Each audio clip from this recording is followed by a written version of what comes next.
Bon, maintenant on commence à se connaître un petit peu. Tu sais que je m'appelle Lénie, j'ai 28 ans et il y a quelques semaines, j'ai décidé de tout lâcher pour commencer une nouvelle vie dans un van aménagé avec mon chat, Lebowski. Tu sais, j'ai pas vraiment beaucoup de recul encore sur cette nouvelle vie en van. Elle a commencé il y a quoi? Allez, 3 mois. Et puis tu sais, avant ça, j'étais pas spécialement tournée vers la rando, ni même vers le sport d'ailleurs. Et on peut pas dire que j'étais particulièrement débrouillarde. On peut même dire, sans trembler, n'ayons pas peur des mots, que je faisais uniquement la teuf. Ouais, j'avais un don particulier pour faire la fête. Mon talent, c'était la fête. Voilà, fête. Faisons la fête. Voilà. Mais tu sais, le fait de vivre cette expérience-là tous les jours, d'avoir sauté directement dans le grand bain, je crois que ça me permet de pouvoir déjà te dire 2-3 trucs, d'avoir un petit peu de recul pour pouvoir te parler de cette vie en van. Même si dans 6 mois, je te dirai certainement d'autres trucs. Et tant mieux, parce que je compte continuer cette chaîne. Super. Déjà, j'ai jamais été carriériste. Alors, un quotidien métro boulot dodo, impossible à envisager. Surtout pour un truc aussi nul que l'argent. Tu l'auras compris, j'aime pas beaucoup l'argent. Je suis pas une super groupie du fake, non. Mais j'en suis victime. Oui, je me retrouvais comme ça, victime d'un système qui ne me convenait pas, parce que l'argent ne me convient pas, mais en même temps je l'utilise et j'adore l'utiliser. Et du coup, voilà, ça me met mal à l'aise. Alors fallait que je trouve autre chose. Fallait que j'arrête de dépenser. Alors je me suis dit, fonce Olenka, fonce, va dans la nature. Est-ce que Robinson avait besoin d'avoir des millions? Non. Alors moi non plus, c'est ce que je me suis dit. Parce que putain, le fromage, ça coûte cher.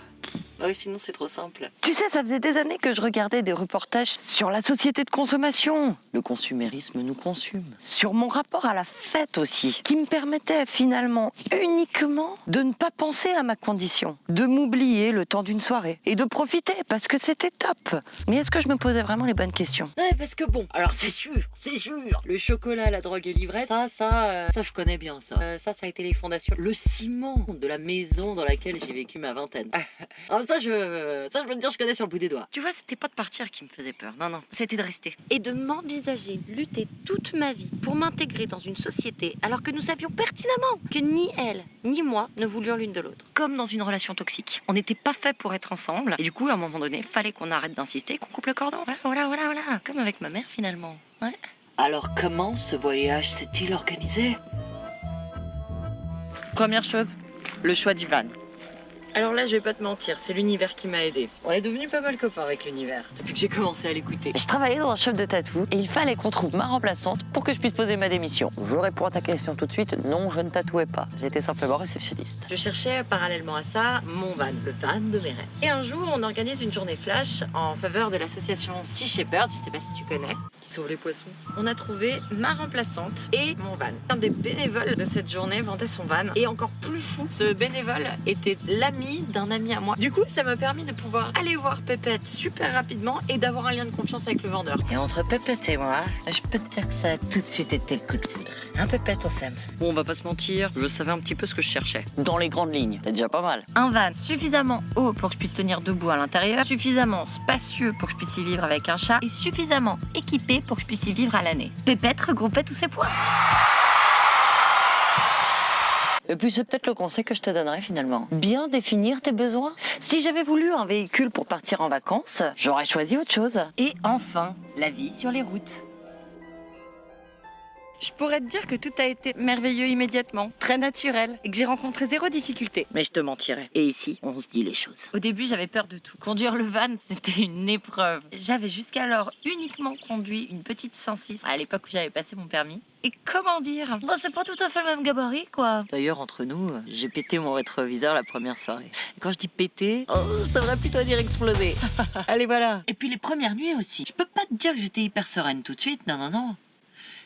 Dormir dans la forêt, c'est quand même pas tout à fait la même chose que de dormir dans un appartement dans lequel il y a d'autres chambres avec des gens dedans, d'autres appartements autour dans lesquels il y a d'autres personnes, dans une ville dans laquelle il y a une tonne de gens. Là, t'es tout seul.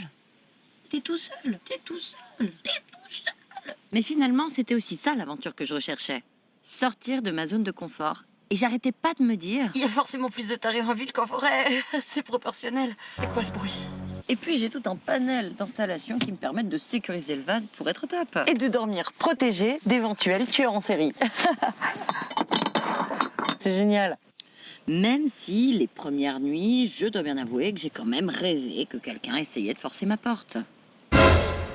Est-ce que c'était un rêve? Puis il faut trouver de nouvelles occupations, de nouvelles habitudes. Parce que dans un appartement, t'as pas à penser à ta consommation d'eau ou d'énergie. Ici, c'est un peu différent. Ah oui, fini la douche brûlante pendant 15 minutes au réveil, accompagnée de ce café fait à la cafetière Senseo que tu as branché sur l'alimentation générale. Tout ça, c'est fini. Après, il faut aussi dire que je suis partie en mars, et qu'en mars, il fait plutôt froid. Encore. Ma vie n'a jamais été autant déterminée par la météo. D'ailleurs, faut bien l'admettre, c'est plus simple d'aller faire ton petit bibi matinal quand il fait un grand soleil et qu'il fait déjà au moins 25 degrés que lorsqu'il fait gris et que de la pluie glacée va te laver les fesses. D'ailleurs, la première semaine, j'ai réussi à choper une infection des reins. Alors un conseil. Alors tu vois, laisse une polaire à portée de main, ainsi que tes bottes de cow-boy. Et ne te retiens pas d'aller faire pipi. Bon, malgré tout ce que je viens de te dire, il y a quand même quelque chose de génial avec ce voyage. C'est la liberté. Ah oui, la liberté de ce mode de vie. J'ai commencé cette aventure avec notre tribu, composée de mon amoureux, Florent, et de son meilleur ami. Je vais pas te mentir, moi je vois les 2 mois qui viennent de se passer comme des vacances. Celles que je n'aurais pas prises ces 6 dernières années. Je les mérite, je les mérite. Mais je remarque aussi qu'il est quand même grand temps pour moi de mettre fin à ces vacances pour commencer mon vrai projet, celui de ce voyage, c'est-à-dire aller dans des communautés autogérées, des fermes écologiques. Et d'ailleurs, parce que moi je viens là, je t'en donne un peu puis je t'en donne plus. Voilà. En juin, je vais rejoindre ma première communauté autogérée. Et je dois avouer que je suis super contente, même si ça me fait un peu peur. Imagine, ça ne marche pas. Bonjour madame, je suis désolée, mais les communautés autogérées, ce n'est pas un avenir pour la planète. Ah bon? Oh bah c'est pas grave, je vais me suicider. Ah bah t'inquiète pas. Voilà, ça va être sympa. Mais je vais enfin commencer l'étude de ce projet qui me tient tant à cœur. Étudier d'autres modes de vie. Pour voir si on peut faire quelque chose de mieux pour ce monde. Il n'y a pas d'avenir sans utopie, messieurs, dames. Que j'ai envie de créer mon Eldorado. Un écolieu dans lequel l'art aura une place immense et dans lequel on pourra venir respirer tous ensemble. Et pourquoi pas jouer de l'harmonica dans les oreilles du capitalisme. Et puis je vais te dire, vu comme je joue, ça risque de lui faire mal. En attendant, je mange du fromage et je redécouvre le goût des aliments en allant acheter des fruits et des légumes chez les producteurs directement. J'essaye d'apprendre une nouvelle langue. Me llamo Tokyo. J'essaye de rattraper toutes mes lectures en retard. Mais je dois avouer que je mange surtout du fromage. Bon, voilà, c'est bon. En fait, je vis d'amour et de fromage.